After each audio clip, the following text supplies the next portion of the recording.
И еве ние веќе сме подготвени за еден убав и релаксиран разговор, особено битен и доволно интересен за сите вие кои што ги сакате животните, имате миленичиња и многу често сте секогаш од другата страна кога ни се вклучувате, па ни споделувате искуства со вашите миленици. Добро утро, ќе ја кажам денеска на нашата веќе редовна гостинка, Билјана Анастасовска, Биби ја викаме ние, ветеринар по професија, инаку многу често во минатото имаме искуства и на јога дискусиите, каде што верувам дека успеваме нешто да ве заинтересираме. Но ова утро тема ни се животните, милениците и како тие делуваат на нашето физичко и психичко здравје. Биби, завчера беше светски ден против бестилото и убава прилика еве вака да се надоврземе за се она што можеме да го доживееме во друштво на животните. Така, благодарам прво на поканата, добро утро на сите.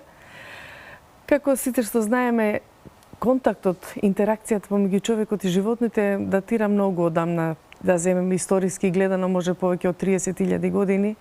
И таа интеракција, иако на почетокот се основала на база на обстанок, значи за лов, за исхрана, земјоделие, како човекот еволуира, се повеќе и повеќе се приближуваат животните во домовите кај што живеат луѓето, каде што им градат за солништа, ги хранат и така натаму, и таа интеракција станува се поблиска и поблиска.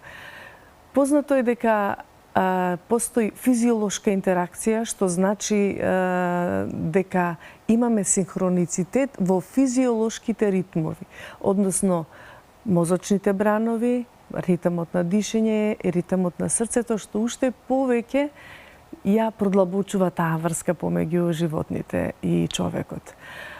Кога ќе речеме врска и интеракција, имаме благосостојба на двете страни, значи имаат придобивки и луѓето и животните. Човекот пред се животните најчесто ги користи, да речеме, покрај домашните миленици, освен за тие работни обврски, ги користи за придружба, ги користи за помош. Многу често среќаваме нели луѓе со различни потреби или оштетен вид каде што овие кучињата се да, и тоа како им се силна подршка, да. Со моторика, ослабена моторика деца кои што имаат и тука исто така како помош.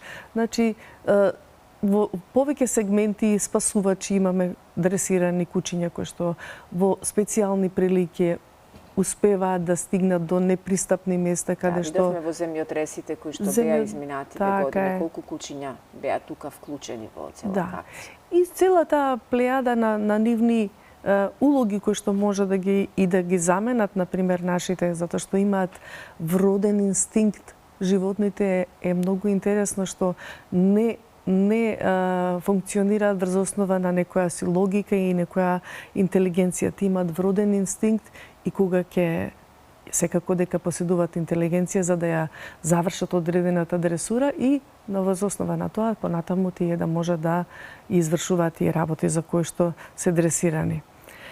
Интересно е што можеме да спомнеме дека кучињата и животните, поготово кај кучињата, собствениците на кучињата се луѓе кои што многу полесно можат да остварат комуникација, полесно се социјализираат, бидејќи секогаш престојуваат надвор и што е добро, например, за луѓето да можат да ги сретнат своите сограѓани кои што живеат или луѓето кои што живеат во нивната блиска околина, што е еден добар почеток за социјализација.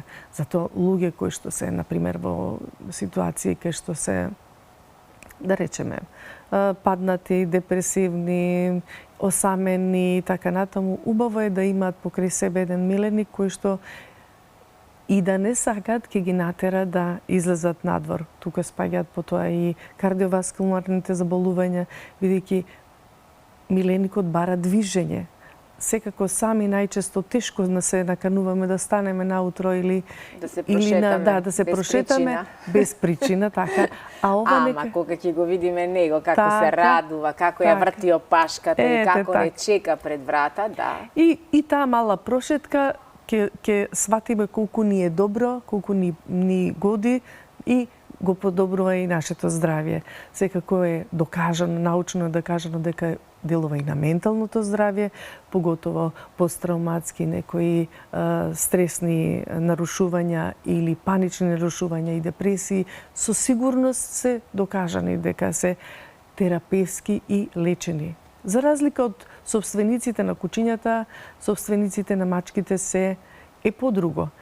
Да се навратам кај кучето што уште треба да научиме како еден собственик на кучето. Кучето ни покажува нешто, дека треба да живееме во сегашниот миг, да се радуваме сега на тој тука.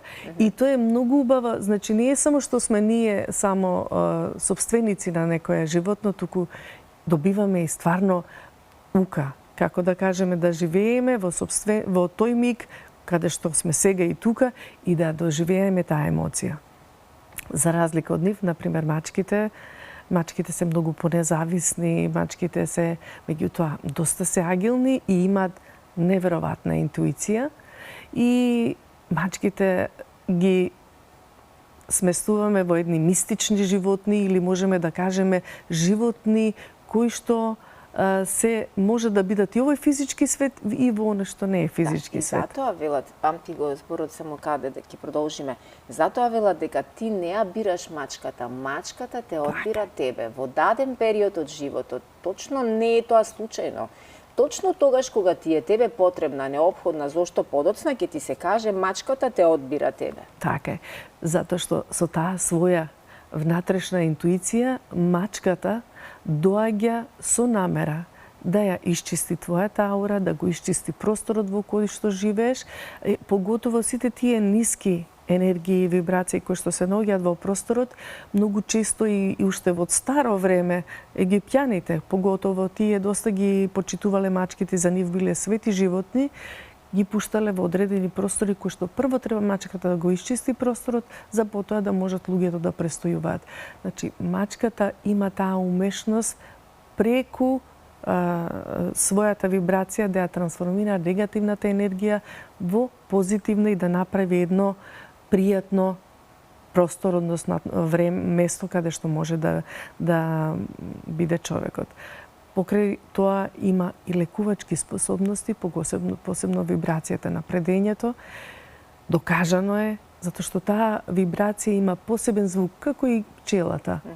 Значи, како што пчелите има апитерапија, и ова има терапија со предењето на мачките, кои што и текако доведуваат до балансирање на функцијата на ниво на клетка. Значи, самата клетка, без разлика за кој дел на телото зборуваме дека имаме проблем, дали е на физичко тело, дали е емотивно и ментално, значи мачката умее тоа да го реши. Покрај овие две животни кои што најчесто ги чуваме како миленици, имаме исто така терапии со коњи, па со делфини и така натаму. Значи, гледано општо животните како животни, без разлика во која категорија спаѓаат, крупни животни, се чуваат, например, за да ни служат за исхрана и така натаму, имаат и какво влијание на благосостојбата на човекот. Значи, лекот е мачешка терапија. Да. За ние кои што сме повеќе по мачките, мислам дека да. Кога мачката би можела на својот мачешки јазик да ни каже нешто, а ние да ја разбереме, како таа се врзува за својот собственик? А велат дека кучето се врзува за собственикот, а мачката се врзува за домот. Точно ли е тоа? Има ли таа некоја фаворизирана личност во домот?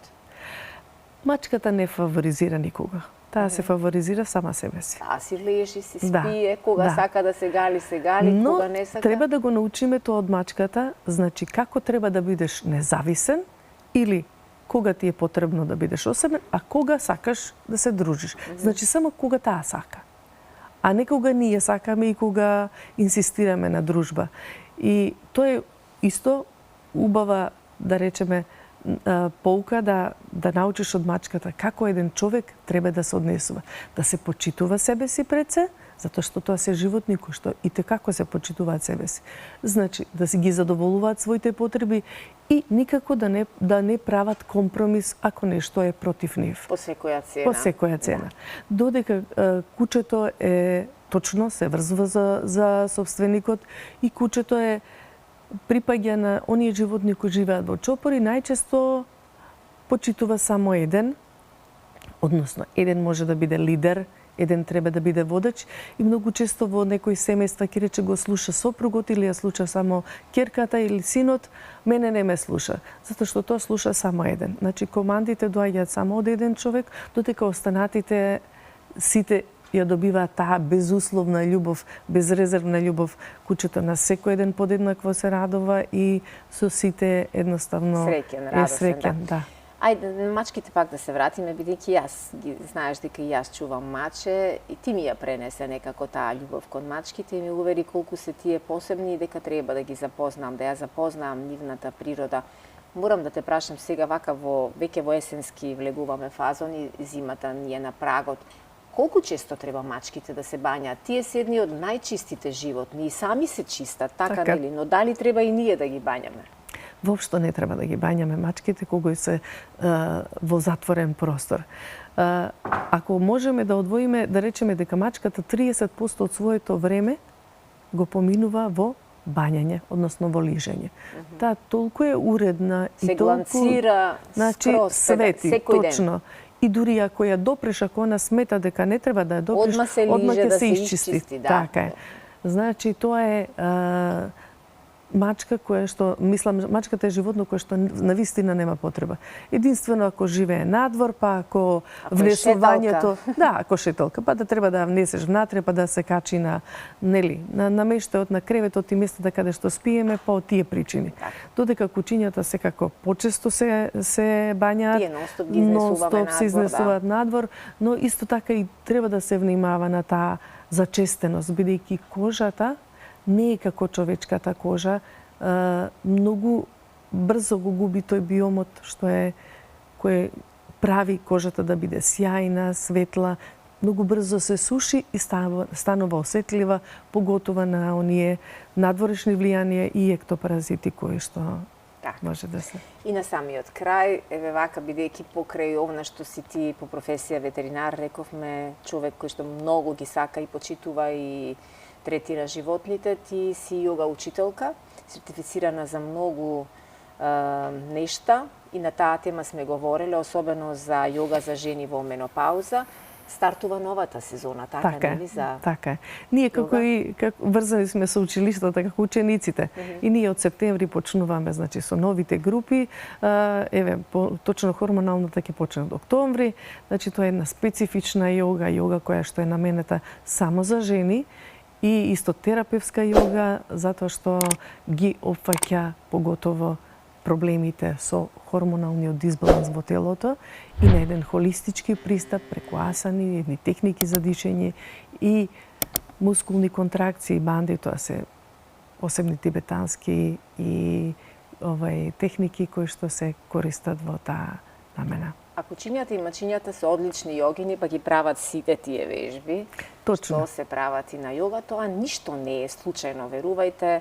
Значи, ние сме во неверојатна спрега со животните, само треба да се потрудиме да им го научиме јазикот и што сакаат тие да ни кажат. Добро ги поврза, точно ако си забележала сите јога асани се поистоветени со некоја позиција. Мачка, куче, па имаме лав, имаме тигар, имаме змија, имаме орел. Значи, тоа покажува колку е човекот поврзан со природата и на овој начин колку повеќе може точно повторно да се поврзе. Ти благодарам многу што ни го разубави од рано наутро. Благодарам и на вас. И студиото, а и верувам и вниманието го привлековме на гледачите, особено оние кои што имаат дома миленичиња. Цопче, имаш ти некое милениче?